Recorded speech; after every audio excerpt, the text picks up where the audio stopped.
दोस्तों, आज की हमारी कहानी एक बच्चे के ऊपर है जो बहुत शरारती, जिद्दी था और उसका पढ़ने में भी मन नहीं लगता था।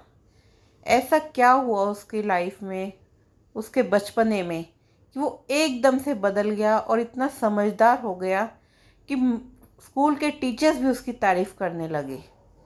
राधे राधे दोस्तों, एकता सुविचार में आपका स्वागत है।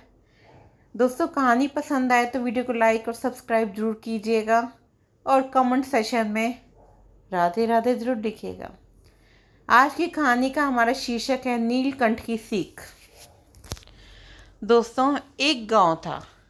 उसमें शरारती बच्चा छोटे से गांव नैतिकपुर में रहता था। उसका नाम था अर्जुन। वह बहुत चंचल और जिद्दी भी था। स्कूल तो जाता था लेकिन पढ़ाई में उसका मन नहीं लगता था। मास्टर जी कुछ पढ़ाते और अर्जुन कोई शरारत कर देता। कभी किसी लड़की की चोटी बांध देता, कभी चौक से दीवार पर चित्र बना देता, कभी किसी को पीट देता। हमेशा लड़ाई झगड़े और शरारत में लगा रहता था। लेकिन उसकी माँ सुमित्रा बहुत ही समझदार और धैर्यवान महिला थी। हर रोज अर्जुन की कोई ना कोई शिकायत आती थी, लेकिन वह गुस्सा नहीं करती थी। वह जानती थी कि हर बच्चे का दिल कोमल होता है। बस सही दिशा मिल जाए तो वह जीवन में बहुत ऊंचाइयां छू सकता है। इसी बात पे वह उसे बहुत प्यार करती थी और लाड करती थी। एक दिन अर्जुन स्कूल से वापस आया और बोला, माँ, मास्टर जी ने कहा है मैं कभी कुछ नहीं बन सकता। सुमित्रा जी ने उसे प्यार से देखा और बोली, बेटा, मास्टर जी का काम है सिखाना, लेकिन तुम क्या बनोगे ये तुम्हारे हाथ में है, तुम्हारी मेहनत पे है।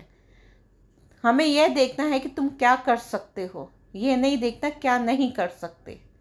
अर्जुन कुछ नहीं बोला और चुपचाप खाना खाकर उदास होकर सो गया। अर्जुन को जंगल घूमने का बहुत शौक था। एक दिन रविवार के दिन वह अकेला ही जंगल की ओर निकल गया और चलते चलते वह गहरे जंगल में चला गया और रास्ता भूल गया। वह घबरा सा गया। शाम होने को आ रही थी। तभी उसे एक पेड़ की डाल पर एक सुंदर नील रंग का पंछी दिखा, नीलकंठ। वह पंछी इंसानों जैसी आवाज में बोल रहा था। वह बोला, डरो मत अर्जुन, मैं तुम्हें रास्ता दिखा सकता हूँ, लेकिन पहले तुम्हें मेरे 3 सवालों का जवाब देने होंगे। अर्जुन हैरान रह गया। तुम हमारी तरह कैसे बोल सकते हो? नीलकंठ मुस्कुराया। मैं इस जंगल का रक्षक हूँ।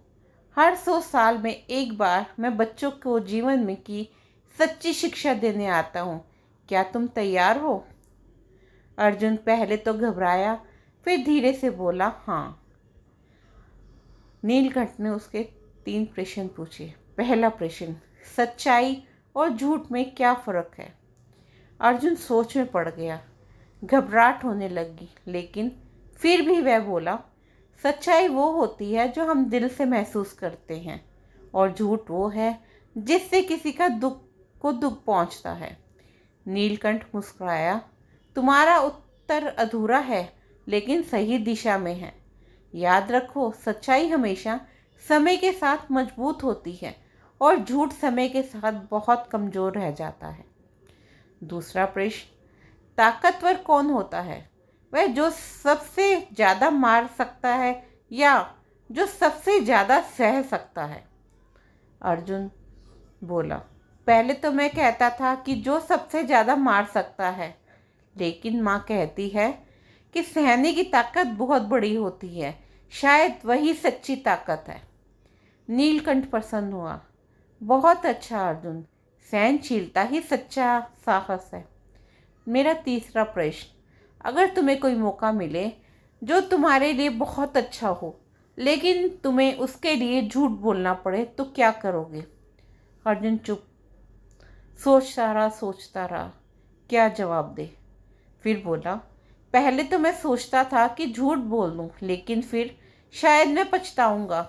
अगर वो मौका मेरे लिए सही होता तो वह झूठ के बिना भी मिल सकता था। मैं हमेशा सच ही बोलूँगा। नीलकंठ ने सिर हिलाया। अब तुम तैयार हो? चलो, मैं तुम्हें घर पहुंचाता हूँ। नीलकंठ की आंखों से एक नीली रोशनी निकली और अर्जुन एक पल में ही अपने गांव की सीमा पर पहुंच गया। अब अर्जुन में खूब बदलाव सा दिखा लोगों को। अर्जुन अब पहले जैसा नहीं रहा। अब वह हर बात में सोचता, समझता और शांत रहता। स्कूल में वह सब ध्यान देने लगा और जिन बच्चों का वह मजाक उड़ाता था, अब उनकी मदद करता था। मास्टर जी ने एक दिन कक्षा में सबके सामने कहा, अर्जुन, मुझे तुम पर गर्व है। तुमने साबित कर दिया कि कोई भी बच्चा बदल सकता है, अपनी मेहनत से अपने आप को कितना काबिल बना सकता है। अर्जुन मुस्कुराया, लेकिन अब उसे तारीफ में घमंड नहीं होता था। वह जान गया था कि असली ताकत विनम्रता में है, सम्मान में है। जब गांव वालों को अर्जुन की ज़रूरत पड़ती तो वह अर्जुन हमेशा उनके मदद के लिए खड़ा रहता। एक दिन गांव में आग लग गई। सब लोग इधर उधर भागने लगे। अर्जुन ने तुरंत कुएं से पानी खींचने का काम शुरू किया और बच्चों को सुरक्षित स्थान पर ले जाने की मदद की। वह थक तो गया था, लेकिन रुका नहीं। आग बुझी और किसी को कोई नुकसान नहीं हुआ। गांव वालों ने मिलकर अर्जुन को नैतिकपुर का रक्षक कहा। अर्जुन ने हाथ जोड़कर कहा, मैं सिर्फ वही कर रहा हूँ जो एक सच्चा इंसान करता है। नीलकंठ पेड़ की डाल पर बैठा मुस्कुरा रहा था, दूर से, शायद फिर 100 साल बाद लौटने के लिए। दोस्तों, सच्चाई, सहनशीलता और विनम्रता इंसान को महान बनाती है। हर बच्चा बदलाव ला सकता है अगर उसे सही दिशा मिले। आत्मविश्वास और अच्छाई से कोई भी मुश्किल आसान हो सकती है। दोस्तों, ये कहानी आपको पसंद आए तो वीडियो को लाइक और चैनल को सब्सक्राइब ज़रूर कीजिएगा और कमेंट सेशन में राधे राधे ज़रूर लिखिएगा। धन्यवाद।